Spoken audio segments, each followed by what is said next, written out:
আপনি সারাদিন অগাধ পরিশ্রম করলেও আপনার একটা ভুল বা ত্রুটির জন্য আপনার সব সুনাম কিন্তু নষ্ট হয়ে যেতে পারে।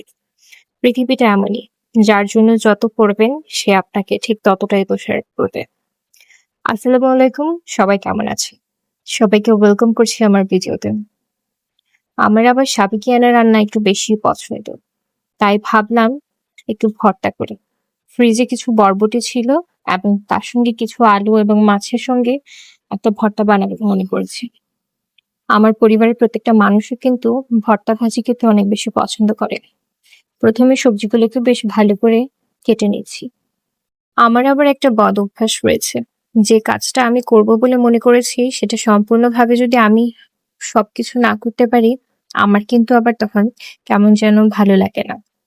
তাই ১ম এ সব সবজিগুলো কুটে নিচ্ছি। সাথে কিছু পেঁয়াজ দিব। সেগুলো বেশ ভালো করে কুটে ছিলে নিচ্ছি।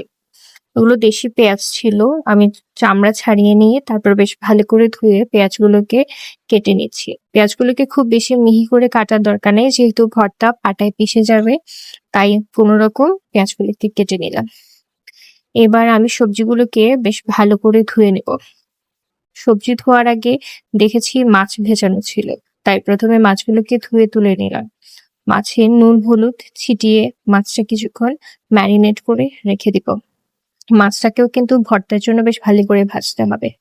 এবার সবজিগুলোকে বেশ ভালো করে কচলে ধুয়ে নেব। আপনারা কিন্তু সবজি বেশ ভালো করে ধোয়ার চেষ্টা করবেন। বর্তমানে অনেক দেখছি যে শাকের ভেতরে নাকি বিষাক্ত পোকামাকড় কিংবা মাছ ফ্রিজে বা সাপ ফ্রিজে ঢুকে বসে আছে এবং বাচ্চাদের খাবারে নাকি মুখ দিয়েছে এবং নানান ধরনের কথা শুনতে পারছি। আপনারা সেসব বিষয়ে বেশ সতর্ক থাকবেন। তারপর সবজিগুলোকে নুন দিয়ে একটু সিদ্ধ বসিয়ে দিয়ে মাছগুলোকে তাওয়াতে বেশ ভালো করে উল্টে-পাল্টে ভেজে তুলে নেব। আমার কিন্তু মাছ ভাজা আবার একটু বেশিই পছন্দ। যাক, তারপর কিছু পেঁয়াজ এখানে টেলে নিচ্ছি। পেঁয়াজগুলো যদি টালা হয় তাহলে ভর্তাটা অনেকক্ষণ থাকলেও কিন্তু কোনো সমস্যা হয় না। আমি এখানে কাঁচামরিচ ব্যবহার করছি, আপনারা চাইলে শুকনো মরিচ ব্যবহার করবেন। আমি কিন্তু সবজি সিদ্ধর সময় যে পানি দিয়েছিলাম সেটাকে সম্পূর্ণভাবে টানিয়ে নিয়েছি যাতে পুষ্টিগুণটা নষ্ট না হয়। অনেকে কিন্তু আবার ভাপ দিয়ে পানিটা ফেলে দেয়। সেটা করলে কিন্তু সবজির পুষ্টিগুণটা নষ্ট হয়ে যাবে। এই তো তারপর পাটা ধুয়ে নিয়ে ১ম এ মরিচটা বেশ ভালো করে পিষে নিলাম। তারপর মাছের কাঁটা ছাড়িয়ে রেখেছিলাম। সেই কাঁটা ছাড়ানো মাছগুলা নিয়ে এবার বেশ ভালো করে পিষে নিব।